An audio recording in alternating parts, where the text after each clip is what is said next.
Hello बच्चों, चलिए प्रश्न को पढ़ते हैं और समझते हैं।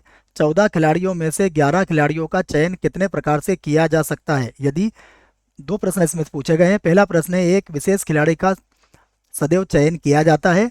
और दूसरा प्रश्न है, एक विशेष खिलाड़ी कभी भी नहीं चुना जाता है। आइए प्रश्न को हल करते हैं। उसके पहले हम मुख्य अवधारणा इस प्रश्न के लिए लिख लेते हैं। तो इस प्रश्न के लिए मुख्य अवधारणा, जिसकी सहायता से हम इस प्रश्न को हल करेंगे। मुख्य अवधारणा में हम सबसे पहले एक सूत्र लिखेंगे। एन सी आर बराबर होता है एन का क्रम गुणित आर का क्रम गुणित और एन माइनस आर का पूरे का क्रम गुणित। क्या अर्थ होता है इसका, समझिएगा। एन सी आर का अर्थ होता है एन वस्तुओं में से आर वस्तुओं को लेकर बनने वाले संचयों की संख्या। संचयों से हमारा तात्पर्य है कि यहाँ पर विन्यास में क्रम महत्वपूर्ण नहीं होगा। उसके बाद देखिए, ये जो एन का क्रम गुणित है, इसका अर्थ होता है प्रथम एन प्राकृत संख्याओं का गुणनफल। तो यह बात भी आप इस प्रश्न के लिए याद रखिएगा। अब हम प्रश्न में जो दिया है उसकी बात करते हैं। सबसे पहले हमें जो खिलाड़ी दिए गए हैं वो कितने हैं? 14।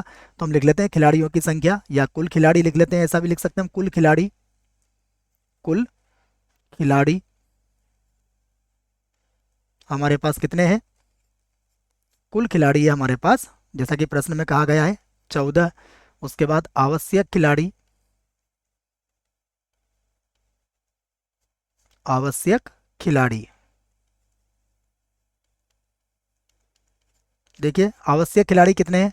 11। तो 11 खिलाड़ी की टीम हमें बनाना है। अब हम पहला प्रश्न पहले हल करते हैं, फिर दूसरा प्रश्न हल करेंगे। तो पहले प्रश्न में क्या गया है कि यदि यदि एक विशेष खिलाड़ी, विशेष खिलाड़ी, यहाँ पर लिखेंगे हम खिलाड़ी, यदि एक विशेष खिलाड़ी का का चयन सदैव सदैव किया जाता है, सदैव किया जाता है, तब तब चयन के कुल तरीके, तब चयन के कुल तरीके कितने होंगे? देखिएगा आप, एक खिलाड़ी का चयन तो हमें करना ही करना है। तो अब 14 खिलाड़ियों में से अभी हम 11 खिलाड़ी लेना थे, उसमें से एक खिलाड़ी का चयन करना है, अर्थात अब 13 खिलाड़ी हमारे पास बच गए हैं। अब 13 खिलाड़ियों में से हमें कितने लेना पड़ेंगे? मात्र 10 खिलाड़ी, क्योंकि एक खिलाड़ी का चयन हमने पहले से ही कर लिया है। तो समझिएगा आप कि 14 में से भी एक कम हो जाएगा और 11 में से भी एक कम हो जाएगा, तो 13C2 हो जाएगा। ये समझ में आ गया होगा आपको। अब हम इसको हल कर लेते हैं। तो 13C10 के लिए हमने सूत्र लिख लिया है।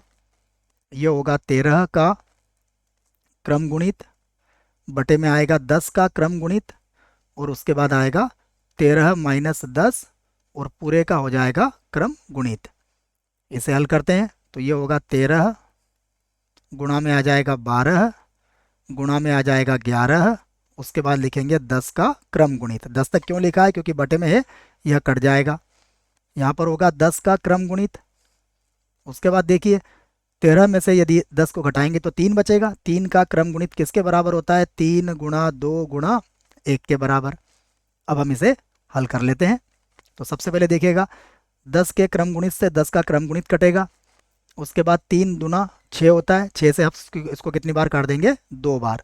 तो ये कितना हो गया आपका? 13 का 2 से गुणा करा तो आपका आ गया 26। 26 को 11 से गुणा कर सकते हो आप, तो 66 के 6, 22 और 6 हो जाएगा आपका 28। तो वहाँ पर आपका उत्तर दे सकते हो आप। पहले प्रश्न का उत्तर आपको मिल चुका है। ये कितना हो जाएगा? 286। अर्थात 286 तरीके से आप टीमों का चयन कर सकते हो। अब हम दूसरी बात पर विचार करते हैं। हमसे क्या कहा गया है कि एक विशेष खिलाड़ी कभी भी नहीं चुना जाता है। तो इसी बात को लिखेंगे हम, यदि यदि एक विशेष खिलाड़ी, विशेष खिलाड़ी का चयन नहीं किया जाता है, नहीं, जैसा कि प्रश्न में कहा गया है, नहीं किया जाता है, किया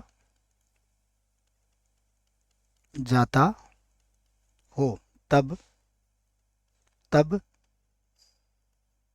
चयन के तब चयन के कुल तरीके कुल तरीके यहाँ पर अब हम चयन के कुल तरीकों की बात करेंगे। तो देखिए फिर से समझिएगा आप, हमारे पास 14 खिलाड़ी हैं, 14 में से हमें एक खिलाड़ी को नहीं लेना है। अर्थ ये हुआ कि अब हम जो चयन करेंगे वो 13 में से करेंगे और हमें पूरे 11 खिलाड़ी को यहाँ पर चयन करना पड़ेगा क्योंकि एक खिलाड़ी को हमने अलग कर दिया है। इसको कैसे हल करेंगे, इसका सूत्र भी आपको लिखवा दिया।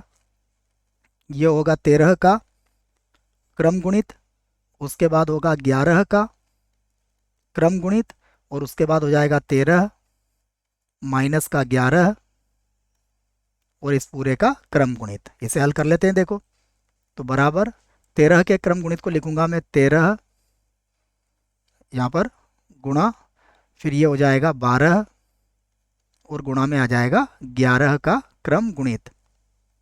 बटे में देखिएगा, बटे में फिर से 11 का क्रम गुणित, यहाँ भी मैं कोष्टक लगा देता हूँ बच्चों जिससे कि कोई त्रुटि ना हो। उसके बाद देखिए जैसा कि यहाँ पर देख रहे हैं आप कि 13 में से अगर 11 घटाएंगे तो 2 बचेगा और 2 का क्रम गुणित किसके बराबर होता है, 2 गुणा 1 के बराबर होता है।